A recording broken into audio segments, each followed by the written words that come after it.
Welcome to Season 3 of the Soundstage Audiophile Podcast.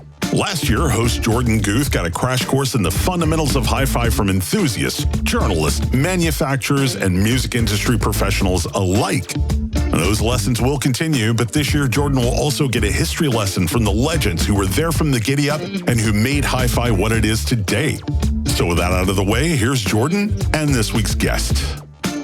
Hello and welcome to the Soundstage Audiophile Podcast. Today we are joined with Paul Barton, the founder and chief designer of PSB Speakers, who is also a Canadian legend for his efforts in sound reproduction. Welcome, Paul. Thank you very much. So I kind of want to get everyone on the same playing field here to understand a little bit about how you got into audio and hi-fi originally. My understanding is that it was your father who kind of inspired you to start playing violin at a young age, and then that kind of led naturally to an interest in hi-fi. But do you want to tell us a little bit about kind of the early days of Paul Barton and how you got attracted to music and hi-fi? Sure. Let me go back to, when I was very young, and I mean age, 6. And where I grew up was in Kitchener-Waterloo, Ontario, Canada. And it had a very strong music program in the separate school board system. And there were 2 school board systems back in those days. One was the separate school board and one was the public school board. And the separate school board was a Catholic school board. So the Catholic and the Protestant school boards were 2 distinct different places.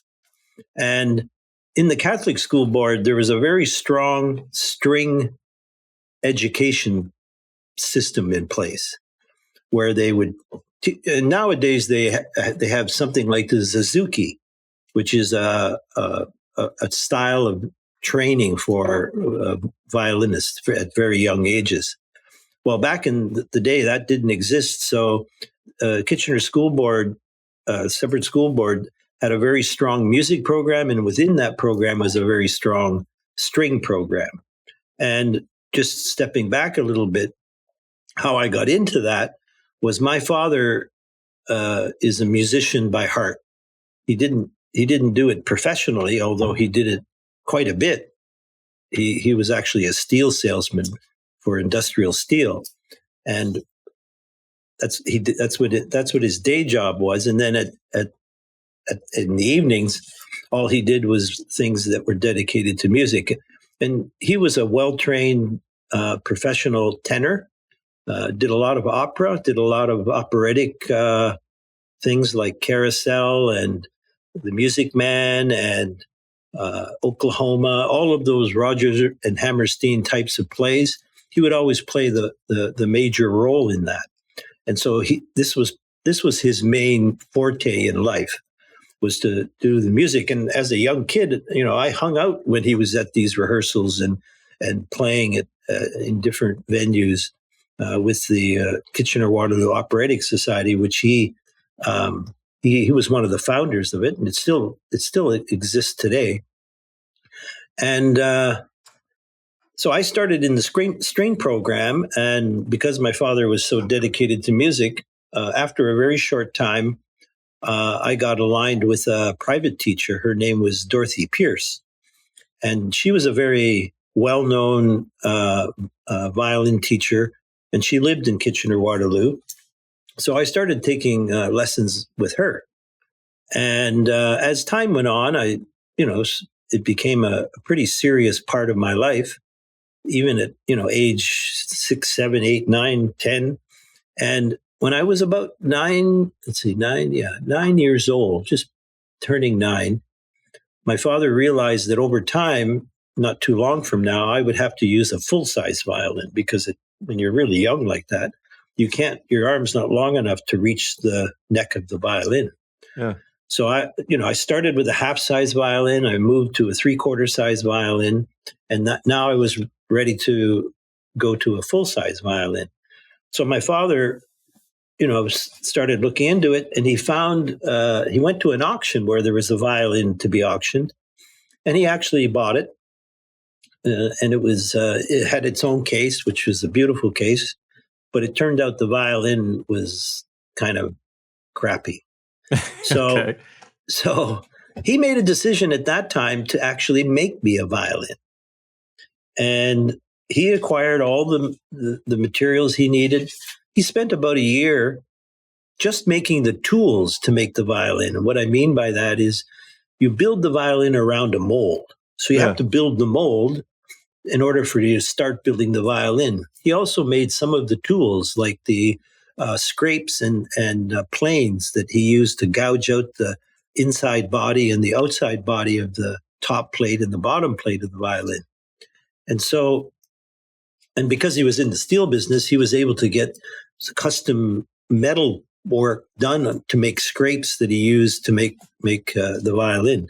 And then he had to make all kinds of templates, and he made them out of galvanized sheet metal to, make the scroll and all the details that are in the scroll. He had templates that he made. So it took him a year to make the templates, and then it took him a year to actually make the violin. He imported the wood from Italy, which is, kind of the old forests of Italy have really good pine and maple. And there's a whole industry over there, which isn't as mature here in North America, on acquiring all the materials for violin making. And I actually saw this violin in person. We met up maybe a few weeks ago. Doug Schneider took me to the NRC facility where you were testing some stuff, and you had the violin with you to this day. So how old would that violin be at this point? Well, inside the violin, just before he finished it, he put a little label. You look inside any violin, and if it's worth its salt, it has a little label inside. If you look through the F holes, that state who made the violin, when it was made, that sort of thing. And inside the violin, he made a label by hand, even put some nice graphics around the edge of it. And he wrote in, "Made especially for Paul Barton by his father in Kitchener in 1963. That is incredible. So it's almost, how old? 63? It's over 60. Yeah. It's 61 years old now, the violin. That is incredible. And you still use it to this day. Yeah, and it almost looks the same as it did the day he made it. Oh, I remember it was just beautiful. It was pristine. Yeah, it's a beautiful instrument. And I'll also add to it that he not only made a violin, but he sought out the plans for a Stradivarius violin, which are public, of a violin called the Messiah, which is in a museum somewhere under glass in England. And this violin was built as a benchmark showpiece that Stradivarius deemed he would never have anyone play it. So it's been rarely played. Interesting. And it's sort of the company. Stradivarius was a company. It wasn't just one man. Yeah. And this violin was the benchmark, and this violin was actually made by Stradivarius. It wasn't just a Stradivarius company violin. It was actually made by Stradivarius as a showpiece. And there have been many documented plans of the violin, mechanical plans. And my dad was able to acquire, it was a small book that he got with all these fold out templates and things that he could use and trace with. Yeah. And he used that book to actually build the exact duplicate of the Stradivarius Messiah violin. That is absolutely incredible. So you would have been around the 9-10 years old range, and you had this. I was 11 at that time. 11. I was born in 51. Okay. And that was in 63. No, my birthday's in August, so I was just before my birthday. So I was 11 years old, and I did the competition. I did a competition with that violin, and I can tell you a little story about that. Yeah, I'd love to hear it. Once my father finished the violin, I was queued up to do a competition with the Kiwanis Music Festival. It was a sponsor for many musical festivals for young people in our area. And my father was still trying to finish the violin while I was getting ready to do this competition. So I was using my regular violin to learn the music, the repertoire that I wanted to play. And then it was getting really close to the wire, and I hadn't really played a lot, or at all for that matter, on a full-size violin. So my teacher because my dad hadn't finished the violin and it was getting close to the competition date, my teacher lended me her violin. Okay. Well, her violin turned out to be a Guarnerius violin. And, today, in today's market, that violin is several $1 million. Whoa. And, well, it's in the same era as the Stradivarius. Guarnerius is another Italian violin maker. And so she lent me the violin. I was 11 years old. She lent me the violin, and I used to take the bus to get lessons. So here I am, 11 years old, going home that night after she gave me the violin to do practicing on it with a $1 million violin. That's incredible. Taking it home on the bus. I mean, at the time, I didn't know that. I didn't know all of that, but that's what happened. So I was able to practice on her violin. And then when my dad finished mine, I had maybe a couple of weeks between the time my dad finished it and I had to do the competition. Yeah. So he got it ready and I started practicing on it. So I entered the competition and it was an open class for violinists, which means the only thing you have to do to qualify is to be able to play a certain repertoire, a certain level of repertoire. And I qualified for that. And it was an open class, so it didn't matter what age you were. It was just a matter of whether you played competent in the right qualifying repertoire. And I won that competition with the highest mark ever awarded in the festival on a violin that had just been made by my father. That's amazing. It was your good luck charm. Yeah. And so it was kind of, the local papers loved the whole story and it sort of launched me in confidence. It was a real turning point in my life, even though I was only 11 years old. At 11 years old, you're probably getting ready to go into high school or kind of already in high school. I'm trying to remember what age you went into high school. I was in grade 6 at the time. Okay. So a couple of years later or a few years later, you get into high school and there's something in there that has you start building your own speakers. Yeah, I started building speakers. I actually started making speakers before I went into high school because my dad, as you can imagine, he had to build a little workshop in order to make the violin. Yeah. So the place, we actually moved to another location where he set up a workshop in the garage of our new house, or our most recent house. And he had a table saw and a radial arm saw and, some power tools and a lot of hand tools, chisels and saws and all kinds of stuff. So I had a little workshop where I started to experiment. I mean, my dad and I built the very first loudspeakers together that I ever made. Oh, that's amazing. And so, so I got the hang of, making a speaker box. And when I got into high school, I started dabbling in, it wasn't until later in high school, but it was around grade 10 or 11. And it was a 5-year course. So I was there right through to grade 13. And around 10 and 11, I started building speakers for, I played, as I got older, I'm jumping around here, but I played in an orchestra called the National Youth Orchestra of Canada. Okay. And I played in that orchestra for 2 summers.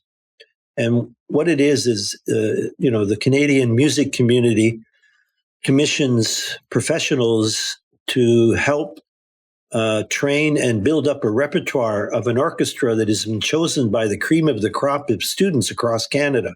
So you have to audition for this, and then you get picked, and then they create an orchestra, and you study the repertoire for a month somewhere in Toronto.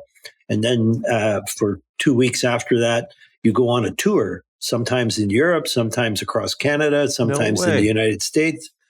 And in my case, the main tour we took was across Canada. In fact, we even took a train across Canada with sleepers and the whole bit. That's incredible. Yeah. And so where was I going with that? So we were talking about that progression into building your own speakers. Okay. So the very first pair of speakers I made, the very first pair I made were a pair that we made, my dad and I, were speakers that we used in our hi-fi system on a Rotel integrated or receiver, stereo receiver. And then as I got interested in more sound, I actually started building speakers and also started building light organs. Do you know what a light organ is? I have no idea what a light organ is. Well, nowadays, I don't know if they call it that, but it's just three colored light bulbs. Okay. And in today's technology, it would be LEDs, but it was three colored light bulbs that I put behind, you know, the kind of plexiglass they put on fluorescent lights in ceilings? Just that little square pattern. Yeah. Well, so the woofer and tweeter were in the bottom part of the cabinet, and then the top third of the cabinet was a panel like that, and I had three incandescent colored light bulbs behind the screen. And so I tied that into the music, and I created light organ, which is it responds to music. And I made the red light for bass notes. The green light was middle notes, and the blue light was high notes. That is amazing. And that was back.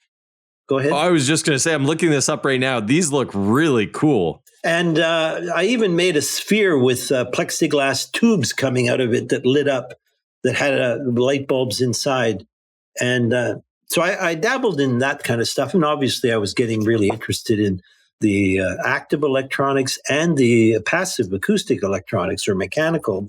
And I was doing that at about age 17. And then shortly after that, I talked a guy into hiring me part-time at a hi-fi store near the University of Waterloo in Waterloo, Kitchener-Waterloo. So I'd go there on the weekends, and I recognized that, you know, a lot of the customers were students. And of course, when they get their student loan at the beginning of the year, they would just go out and buy a hi-fi. They don't care about eating or anything like that. They just, as long as you have a good sound system. Good sound system. And so I actually designed a couple of models. The one was more popular than the other, was called the Big Black Box. And it had a 12-inch woofer, a 6-inch closed back mid-range driver, and a small 1-inch diaphragm that coupled into a 3-inch horn-driven tweeter. Kind of, you don't see that type of stuff anymore, but it had to do with where I could get parts and that sort of thing. So I created, in order to do this commercially at all, I had to be able to find a source that I could buy as I needed them. Yeah. As a matter of fact, I used to buy all my parts from the service department of a major electronics company in Kitchener at the time called Electrohome. Okay. And they used to build TVs and hi-fi consoles in Kitchener at that time. Oh, interesting. Yeah, it was a big hub for hi-fi back in the day.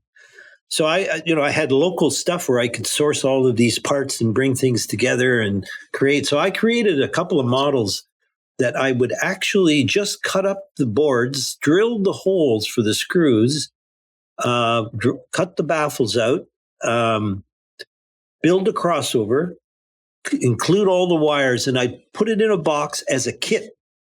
And the student could actually take this box or two boxes, and with a single screwdriver and a soldering iron, they could build their loudspeaker in their dorm. Interesting. So it was kind of like the flat pack, the IKEA of speakers for its time. That's right. That's exactly right. And so the dealer that I did this work part-time for, he encouraged me to do this sort of thing. And actually, it's kind of an interesting story, because at the time I was working at the store, his name was Gary Welker. And he had just had a newborn around the time I was working there part-time, like during that period of time. And his name was Andrew. And I can remember going over to Gary's house to listen to his big isophone, 4 12-inch woofers in each cabinet. The cabinets were like 6 feet tall, about 4 feet wide, just huge speakers. And I can remember listening to Stephen Wolf's ear-splitting Loudenboomer on those speakers, and watching Andrew in the crib in the bedroom across the hall, jumping and enjoying the music. And the reason I'm telling this story is that the Andrew I'm talking about is Andrew Welker, who is one of the engineers at Axiom loudspeakers. No way. Up in Dwight, Ontario. Yeah. So the dealer that I worked for raised a son who became a speaker designer. What are the chances? Well, I was blown away when I found out that Andrew he started his career at API in Toronto. Okay. And eventually moved up to do engineering for Axiom, and also does the engineering on the Braceston loudspeaker products that you've seen out there. So it's a really small world. Absolutely. Well, especially Canadian hi-fi, right? Like the Canadian hi-fi elements. And this is a good kind of place for me to kind of try and tie this together. So you're building speakers and you're in Kitchener-Waterloo. So how did the connection between you and Dr. Floyd Toole happen? Dr. Floyd Toole is in Ottawa, so that's about 400 kilometers away from where you are. Right. You're at your last year or potentially just getting out of high school. I understand that you met him, but like, how did that connection happen? Let me just preface it by saying what led up to that. And sure. Yeah. So as time went on and I started selling these kits, it became popular, and I had trouble doing high school, my music, which was in the National Youth Orchestra, and building loudspeakers and working in the hi-fi store.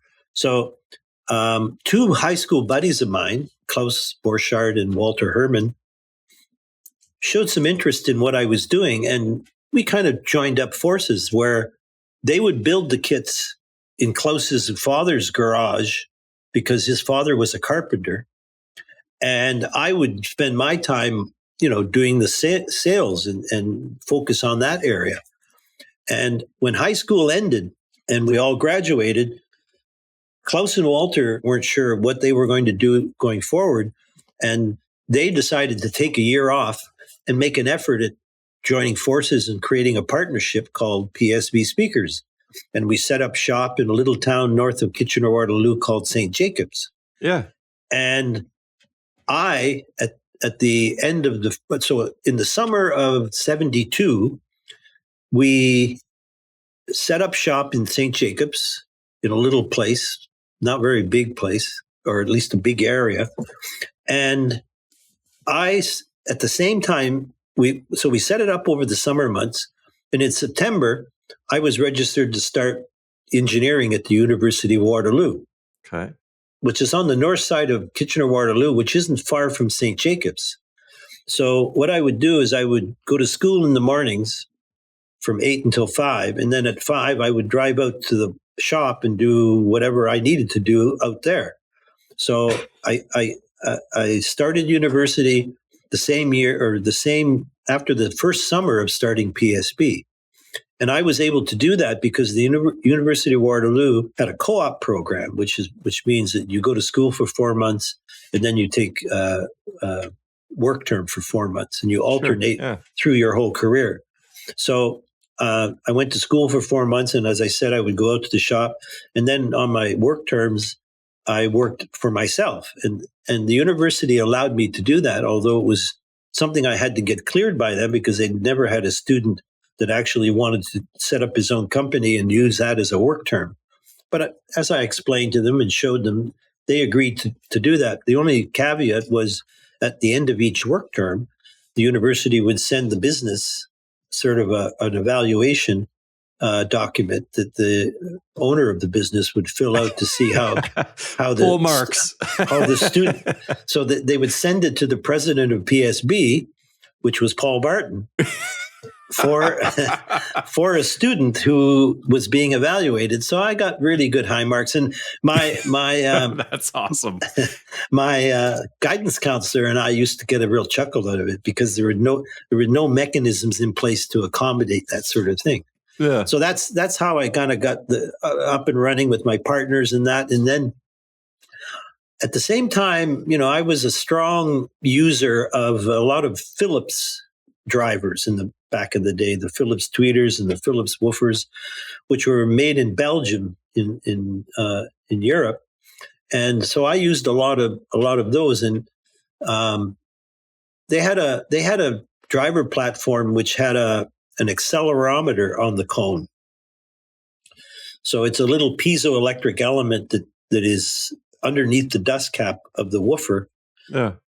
That when you connect to it, it actually gives you data output that's the acceleration of the cone. So fascinating. I designed a proprietary circuit using this driver where I could connect the driver in a feedback loop. So we created a speaker called the Beta 2. Okay. And, in medical terms, beta is the negative feedback of the nervous system, and alpha is the forward feed of the brain system. And beta is also something you use, the word you use to describe the feedback loop of an electronic circuit. So you say the gain of the beta is this much, Sure. or the gain of the alpha is this much. So we called it the Beta 2. And I implemented the servo feedback system long before, what's the big company that used to make subwoofers? Velodyne, who had servo feedback drivers and woofers back in the day. Well, PSB did that way before Velodyne did it. And we would run ads in a local magazine here in Canada. It was a McLean Hunter publication called Audio Scene. Okay. And the two gentlemen who ran the magazine were Ernie Welling and Ian Masters. And I did an ad in the magazine, which we do from time to time. And this ad was introducing this new servo feedback Beta 2 loudspeaker. And he read the ad and was really intrigued by a small Canadian company producing a fairly sophisticated product. So he called me up and invited me to visit with him. So I went to Toronto and, visited him and got to know him a little bit. And at that time, he had been using the National Research Council to do measurements of loudspeakers that they were reviewing. Amazing. And so he approached the NRC, and of course, he got directed to Floyd Toole, who was the great person to do that, because Floyd was also a hi-fi enthusiast, not just an acoustical or electrical engineer. He was a hi-fi enthusiast. So Ian and Floyd really hit it off well. And prior to me meeting Floyd, Ian had been also going to NRC when he sent the speakers up. And that was the beginnings of the blind screen listening that Floyd has highly documented. And it's become a very procedural thing when it comes to evaluating not only loudspeakers, but any kind of hi-fi equipment, which is a sort of a double blind screen, similar to what they use in the medical industry, where not even the doctor knows what drug they're giving the patient. Of course, the patient doesn't know, only the drug company knows. Yeah. And so when we do these tests, someone sets up the test, but this person running the test doesn't know what's behind the screen. And neither do the listeners know what's behind the screen. So that was the beginnings when Floyd and Ian got together of them starting to experiment with listening evaluations. And then, of course, because Floyd had the anechoic chamber there, it's a separate building from the acoustics wing at the National Research Council in Ottawa.